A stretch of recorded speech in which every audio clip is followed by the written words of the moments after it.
Assalamualaikum warahmatullahi wabarakatuh. Saya Muhammad Dahlan Fauzi, mahasiswa Ilmu Kesejahteraan Sosial semester 5.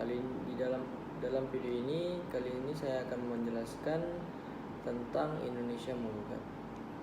Indonesia Menggugat adalah pidato pembelaan yang dibacakan oleh Soekarno pada persidangan di Lamdrat, Bandung pada tahun 1930.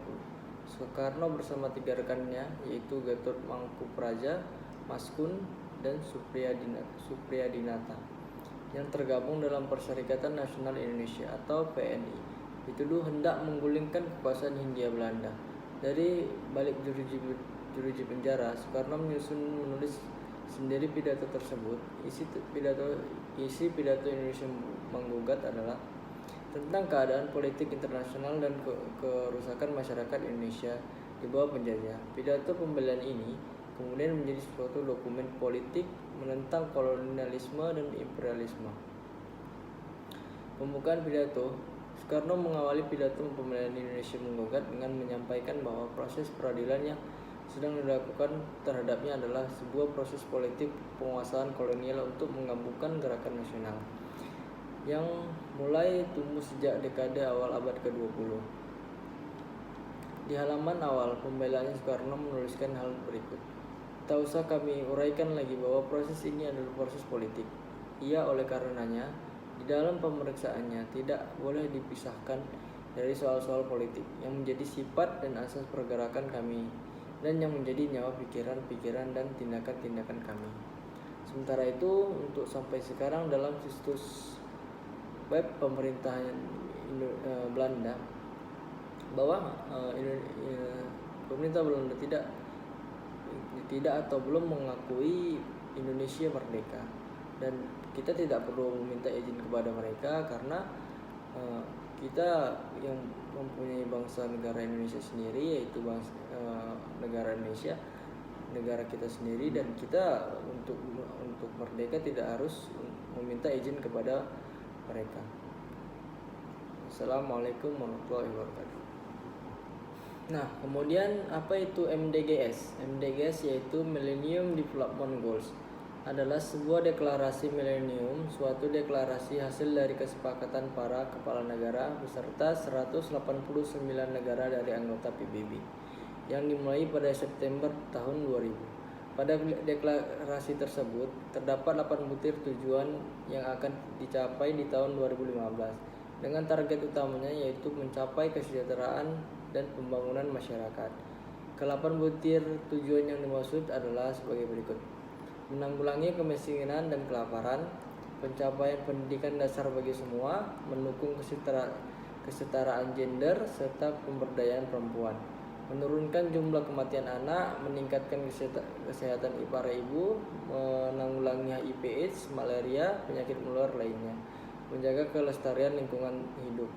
Nah, berikut adalah 8 butir dari tujuan MDGs. Dan kemudian MDGs itu adalah seseorang yang berkecimpung dalam dunia finansial dan bisnis, khususnya dunia investasi. Tentu diperlukan banyak wawasan terkait investasi jenis apa dan resiko yang sebesar apa yang akan dipilih untuk mendapatkan hasil investasi yang lebih optimal.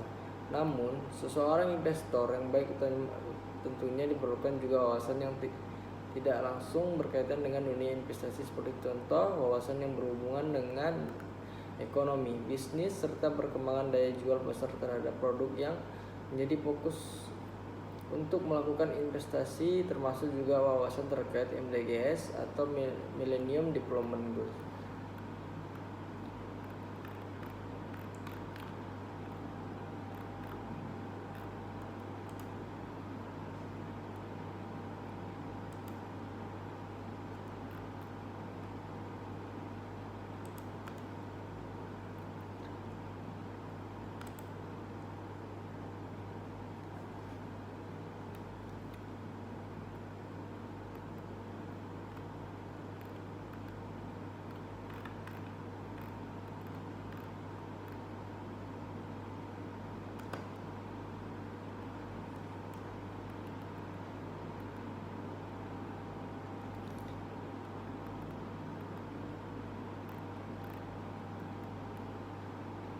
Nah, di sini akan kita bahas perbedaan dari MDGs dan SDGs. Pada dasarnya MDGs dan SDGs mempunyai persamaan dan kesamaan tujuan yang sama, yakni SDGs melanjutkan cita-cita mulia MDGs yang ingin konsen menanggulangi kelaparan dan kemiskinan di dunia. Namun dokumen yang disepakati pimpinan dunia pada tahun 2000 tersebut habis pada tahun 2015. Para pemimpin dunia merasa agenda Millennium Development Goals perlu dilanjutkan, sehingga muncul sebuah dokumen usulan bernama Sustainable Development Goals. Sustainable Development Goals atau SDGs dirancang sebagai kelanjutan dari Millennium Development Goals atau MDGs yang belum tercapai tujuannya sampai pada akhir tahun 2015.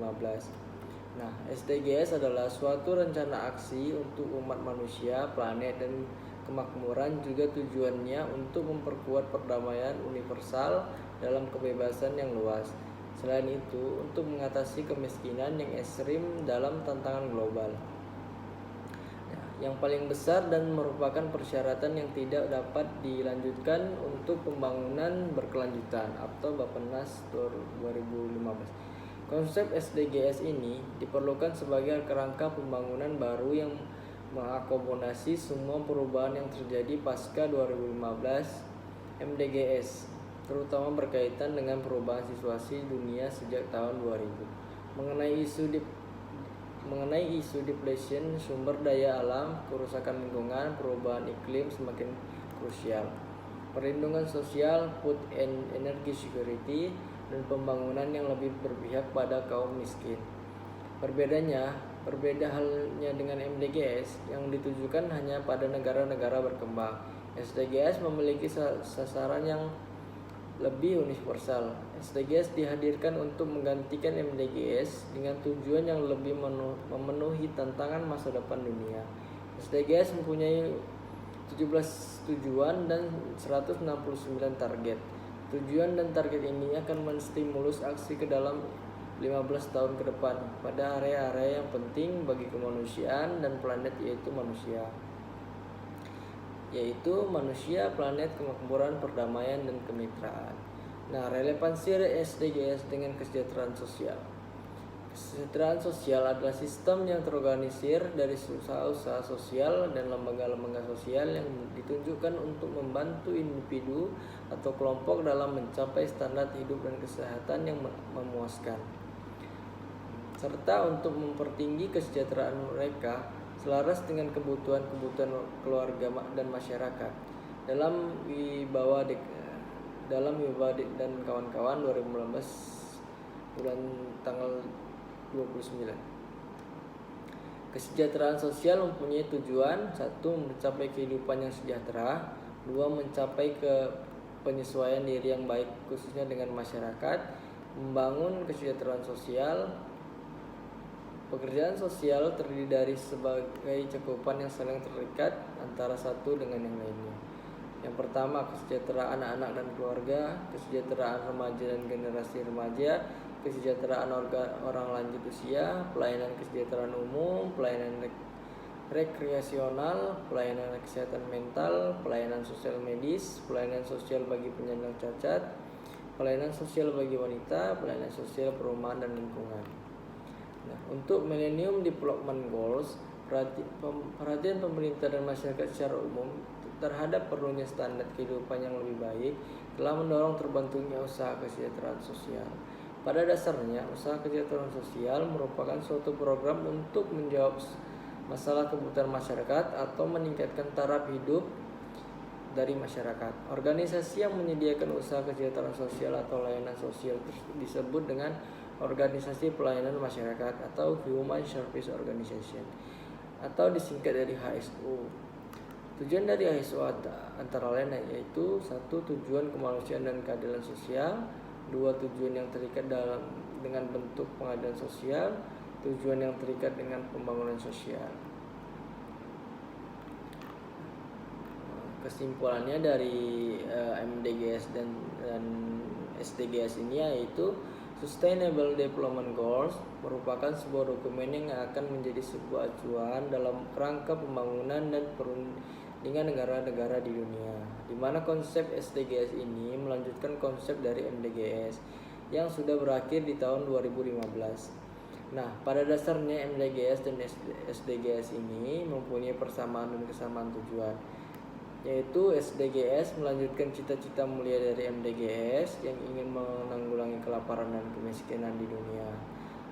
SDGs ini untuk terpisah dari MDGs. SDGs merupakan bentuk penyempurnaan dari MDGs.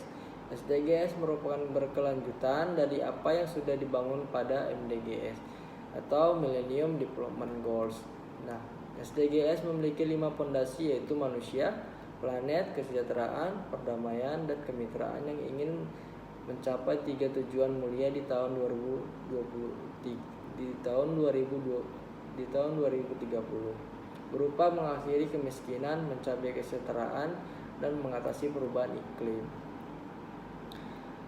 Oke, sekian dari saya. Assalamualaikum warahmatullahi wabarakatuh.